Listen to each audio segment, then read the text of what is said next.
నమస్తే. Khairatabad and station Ghanpur ఉప ఎన్నికలు రాబోతున్నాయా?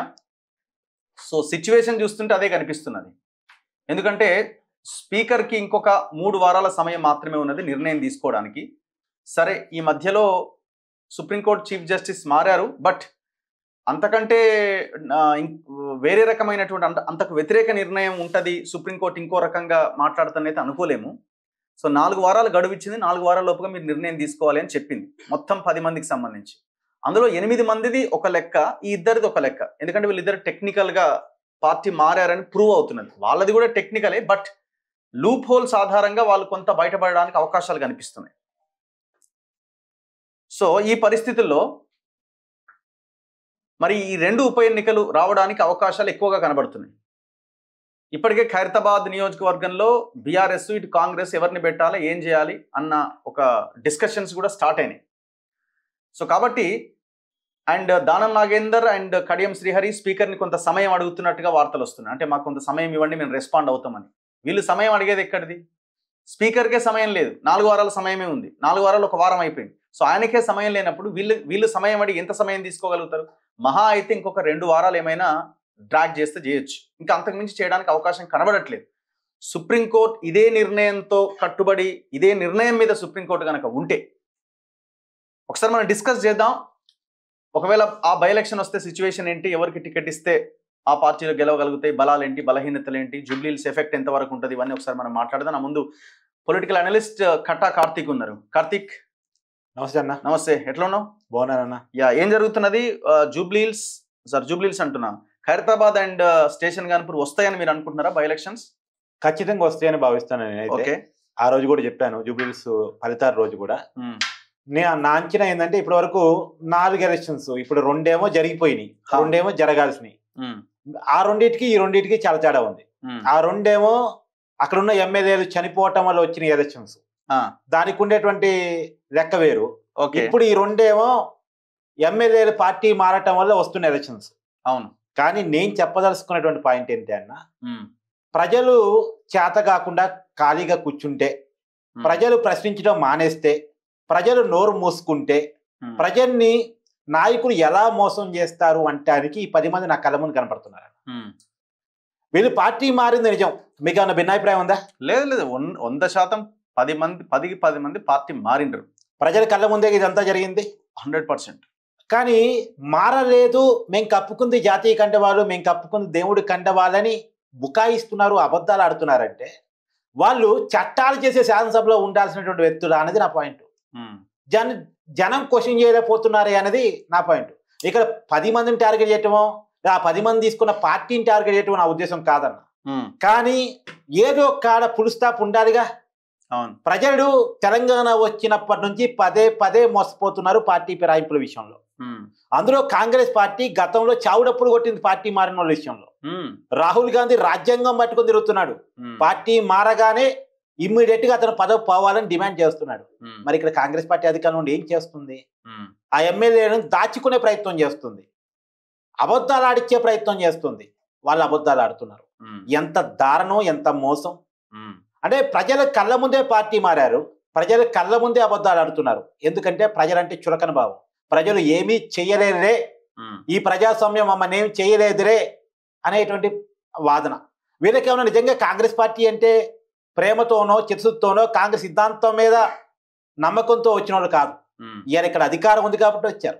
ఈ అధికారం ఇక్కడ కాదు ఇంకో పార్టీలో ఉందంటే రేపు ఆ పార్టీకి కూడా పోతారు. అవును. ఇప్పుడు ఎగ్జాంపుల్ అన్న, ఇద్దరు ఉప ఎన్నికలు వస్తే ఖచ్చితంగా మనం అనుకుంటున్నాం కదా, స్టేషన్ గన్పూర్ కానీ ఖైరతాబాద్ కానీ. ఈ ఇద్దరు గురించి మాట్లాడుకునే ప్రయత్నమే చేద్దాం. ఈ ఇద్దరు ఎక్కడి నుంచి రాజకీయ ప్రస్థానాన్ని స్టార్ట్ చేశారు? దానం నాగేందర్ కాంగ్రెస్,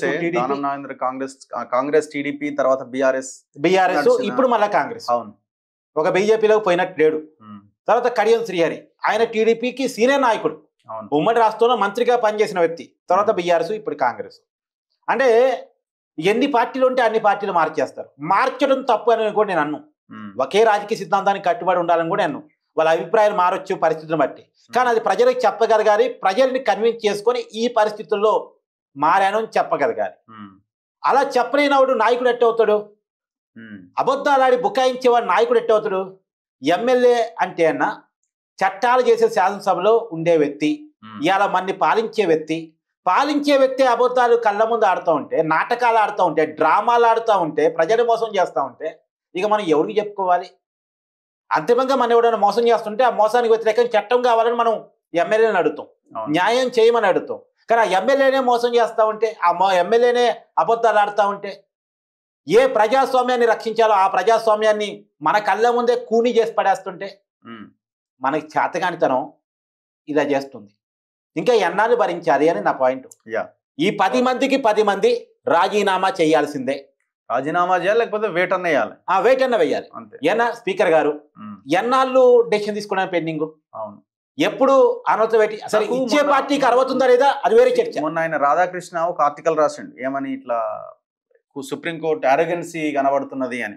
కానీ ఇక్కడ మరి ఈ అరగెన్సీని ఏమనాలి అంటే, గవర్నర్ అయినా రాష్ట్రపతి దగ్గర బిల్లులు పెండింగ్ ఉన్నా, ఆర్ స్పీకర్ దగ్గర పిటిషన్స్ పెండింగ్ ఉన్నా వెయిట్ వేయకుండా, ఇవన్నీ కూడా రాజ్యాంగానికి వ్యతిరేకమే కదా. ఇప్పుడు రాజ్యాంగంలో ఉన్న లూప్ హోల్స్ ని పట్టుకొని వీళ్ళు డ్రాగ్ చేస్తున్నట్టే కదా. వీళ్ళందరూ ప్రజలకు జవాబుదారీగా ఉండాల్సిందే కదా. అంటే వీళ్ళందరూ ప్రజలకి జవాబుదారీగా ఉండాల్సిన వాళ్ళకంటే అతీతులు ఏం కాదు కదా. అందరూ ఒకటే. పార్టీలు లేవు, నాయకులు లేరు, సిద్ధాంతాలు లేవు, అందరూ ఒక్కటే ప్రజల్ని మోసం చేస్తున్నారు అనేది నా వాదన. అందుకే డే 1 నుంచి మీ ఛానల్లోనే నేను మాట్లాడడానికి ఇంట్రెస్ట్ చూపించేది ఏంటంటే, జెన్యూనిటీ ఉంటుంది, ప్రజల కోణం ఉంటుంది, ప్రజల తరపున మాట్లాడే గొంతు మీరు. అందుకని నేను ఇష్టపడి మీతో నేను కోరుకుంటాను మీ ఛానల్ ద్వారా ప్రజలకు వాయిస్ పంపించారని. ఇలా ప్రజల తరపున మాట్లాడాలనుకునే వాళ్ళు, ప్రజల తరపున మాట్లాడించే వాళ్ళు ఎవరూ లేరు. ఏదో ఒక రాజకీయ పార్టీతో కమిట్ అయ్యేవాళ్ళు తప్ప. నేను అనేది ఏంటంటే, నా బాధల్లో ఏంటంటే, కళ్ళ ముందు జరుగుతున్న ఏమి చేయలేని సిచ్యువేషన్ ఏంటి? వాళ్ళు పార్టీ మారింది మన కళ్ళ ముందు కనపడతా ఉంది, మారలేదు అని చెప్తుంది మన కళ్ళ ముందు కనపడతా ఉంది, కానీ ఏమి చేయలేని సహాయత ప్రజలది.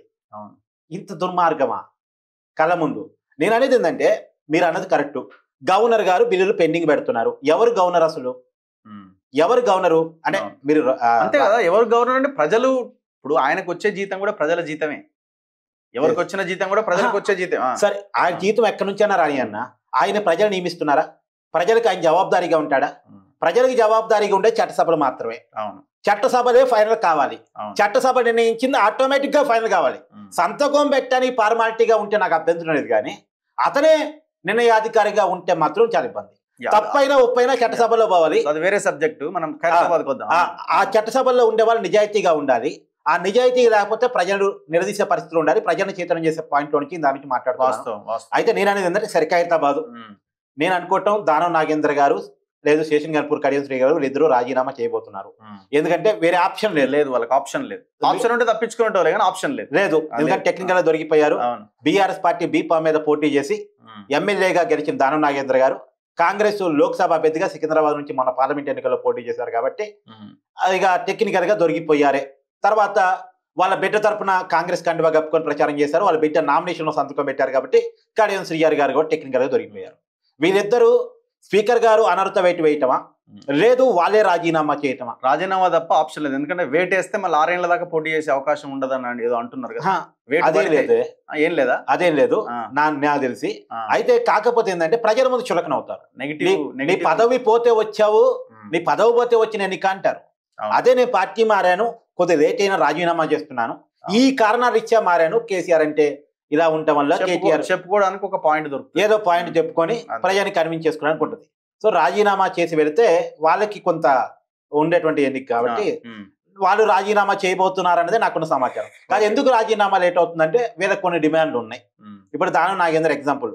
దానం నాగేందర్ నాకు ఎమ్మెల్సీ ఇచ్చి మంత్రి పదవి ఇవ్వాలని అడుగుతున్నాడు.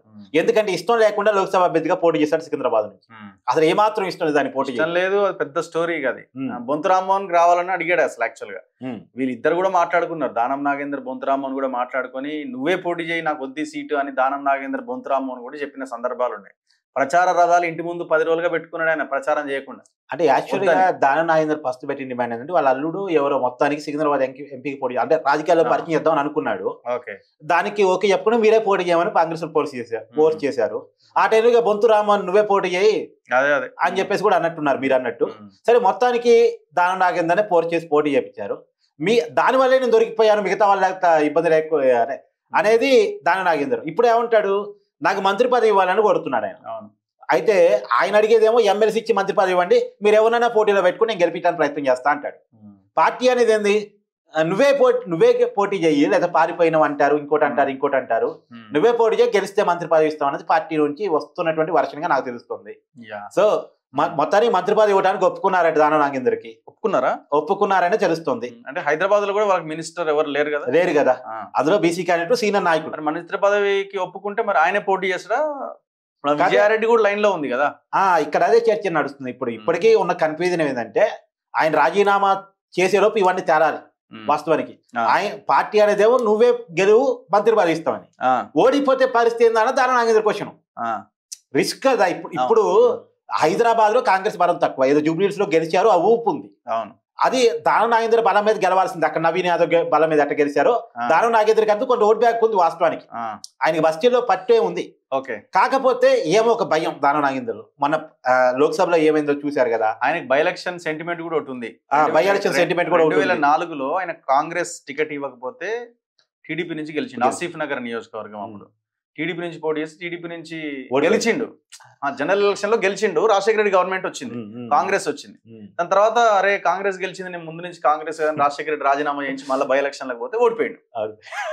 సో అట్లా ఆయనకి అదొక సెంటిమెంట్ ఉన్నట్టున్నది. మళ్ళీ బై ఎలక్షన్ ఇది మళ్ళీ పోద్దేమని. అదే కాబట్టి ఈ రకరకాల భయాల్లో నుంచి ఓడిపోతే ఏంటి అనే క్వశ్చన్కి ఇప్పటి వరకు ఆన్సర్ లేదు. కాబట్టి అక్కడ క్వశ్చన్ మార్క్ ఉంది. ఏదేమైనా రాజీనామా చేయటం ఫైనల్. ఎందుకంటే అతని మీద అనర్హత పడింది. ఇప్పుడు తప్పించుకునే ఆప్షన్ లేదు కదా. కాబట్టి ఇప్పుడు ఆయన ఒకవేళ రిజైన్ చేస్తే ఆయనకే టికెట్ ఇచ్చి పోటీ చేస్తే విజయారెడ్డి కూడా ఊరుకోదు కదా. ఆమె స్ట్రాంగ్ గానే ఉంది. అవును, విజయారెడ్డిని ఆల్రెడీ బీఆర్ఎస్ పార్టీ వాళ్ళు ప్రయత్నాలు చేస్తున్నారు అనేటువంటి సమాచారం కూడా అంతా ఉంది. వాళ్ళు అక్కడ నుంచి పీజేఆర్ సెంటిమెంట్ కూడా ఉంది కదా కొద్దిగా ఖైరతాబాద్ అంటే. సో విజయారెడ్డితో పోటీ చేపిస్తే విజయారెడ్డి గెలిచే అవకాశాలు ఉంటాయి. ఎందుకంటే బీఆర్ఎస్ కూడా అక్కడ స్ట్రాంగ్ గా పెద్ద ఎవరు లేరు. ఉంటే గింటే మన్నె గోవర్ధన్ రెడ్డి అన్నాడు కానీ మన్నె గోవర్ధన్ రెడ్డి అంత మొత్తం నిజవర్గం అంత ప్రభావితం చూపించే క్యాండిడేట్ కాదు. ఆయన కొద్దిగా కార్పొరేట్ డివిజన్ పరిధి ఉంది కానీ మొత్తం నిజవర్గం ప్రభావితం చేయగలిగేటువంటి వ్యక్తి కాదు, పార్టీ ఇంప్రెస్ చేయడం తప్ప. రెండోది దానం నాగేంద్ర వర్సెస్ మన్నె గోవర్ధన్ రెడ్డి, మళ్ళీ బీసీ వర్సెస్ రెడ్డి, రకరకాల ఈక్వేషన్స్ వస్తే అవకాశాలు ఉంటాయి. ఇప్పుడు ఈ గోల్ ఎందుకు? ఆల్రెడీ ఇప్పుడు బీఆర్ఎస్ పార్టీ ఇబ్బందులో ఉంది. ఏది ఆల్రెడీ 2 సిట్టింగ్ స్థానాలు కోల్పోయింది, కంటోన్మెంట్ అండ్ జూబ్లీహిల్స్. ఈ ఇప్పుడు వచ్చే 2 ఉప ఎన్నికలు కూడా బీఆర్ఎస్ చేస్తున్న పోరాటంలో వచ్చినాయి. బీఆర్ఎస్ పోరాటం చేసి ఓడిపోతే ఇక బీఆర్ఎస్ అంటే వాళ్ళు ఏదైతే నమ్మించి వస్తున్నారో అదంతా పోయింది. ఇక బీఆర్ఎస్ పెరిగిందని, కాంగ్రెస్ గ్రాఫ్ తగ్గిందని, ప్రభుత్వం మీద వ్యతిరేకత ఉందని ఏదైతే నమ్మిస్తూ వస్తున్నారో అవన్నీ అవకాశాలు లేకుండా పోతాయి. బీఆర్ఎస్ఏ చేస్తున్న పోరాటం వల్ల వచ్చిన ఎన్నికల్లో బీఆర్ఎస్ గెలవపోవటం అనేది కేటీఆర్ నాయకత్వానికి ఇబ్బంది అవుతుంది. అందులో ఇంకోటి ఇప్పుడు మీకు మేయర్ ఇచ్చే అవకాశం ఉంది అన్నది కూడా ఏదో డిస్కషన్ జరుగుతుంది. మీరు అన్నది ఏంటంటే ఆమెకి కాంగ్రెస్ పార్టీ వాళ్ళు బొజ్జగిస్తున్నారు, బీఆర్ఎస్ పార్టీలోకి వెళ్లకుండా మీకు మేయర్ పదవి ఇస్తామని చెప్పేసి అంటున్నారు. అయితే ఇక్కడ మేయర్ కార్డు కూడా కాకుండా మేయర్ ఆల్రెడీ ఎంఐఎం అడుగుతుంది. మేయర్ ఆల్రెడీ ఎంఐఎం అడుగుతుంది. అయితే కాంగ్రెస్ పార్టీ వాళ్ళు అయితే 18 విజయారెడ్డి గారికి మేయర్ పదవి ఇస్తామనేటువంటి ఒక హామీని ఇచ్చి ఆపే ప్రయత్నం, పార్టీ మారకుండా ఆపే ప్రయత్నం చేస్తున్నారు. ప్రస్తుతం కాంగ్రెస్ పార్టీ ప్లాన్ చేస్తుంది అయితే దానం నాగేందర్నే ఖైరతాబాద్ నుంచి దింపాలని ప్లాన్ చేసుకుంటుంది. అయితే దానం నాగేందర్ అయితే ఎవరు నింపాలి? దాసో శ్రవణ్ రంగంలో దింపాలా? లేదు అంటే విజయారెడ్డి వస్తే ఓకే, దాంట్లో భిన్నాభిప్రాయం. విజయారెడ్డి కనుక పార్టీ మారితే విజయారెడ్డి క్యాండిడేట్.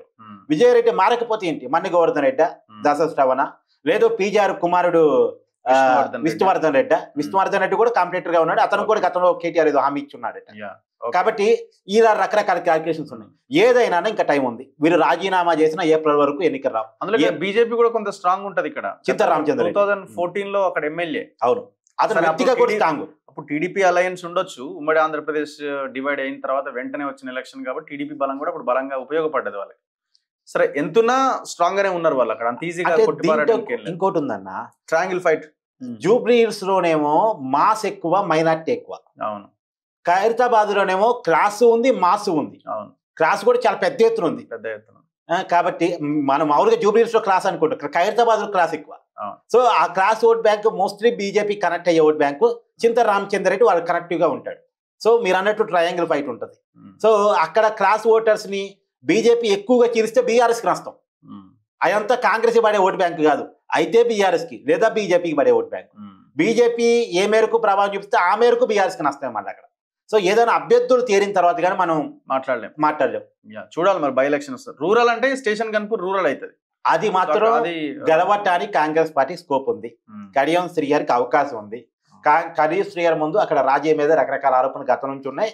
అతను సరిపోయే క్యాండిడేట్ కాదేమో అనేది ఇప్పుడుకున్న అంచనా.